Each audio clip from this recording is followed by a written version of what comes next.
Ayan, good morning guys. At papataris nga pala kami ngayon. Kaming dalawa lang ni Julius. At reunion nga pala ng aking airpot ng kanyang mga classmate nung elementary. At yan, nagagayak na nga ng pang Sharon tong si Julius kaunggo natin. At ayan, andito na kami sa aming tutugtugan. Nagbababa na kami ng gamit. Ayan. Dito lang yan, malapit sa aming bahay. At eto na nga, sineset up na ni Julius ang mga speaker. Dalawang speaker nga lang pala ang dala namin at masikip lang naman ang lugar.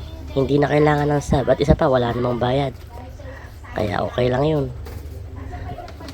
At ayan na nga, sineset up ng mag-isa ni Julius. Kayang-kaya niya na raw yan. Huwag ko na raw siyang tulungan. At ayan, nakauwi na kami. Ang bilis, diba? Nagsiset up pa lang, nakauwi na. So ayan guys, thank you so much. At eto, magpapahinga na ako. Ayan, nailigpit na rin namin lahat ng gamit. Ako yung papasok na at mahihiga na.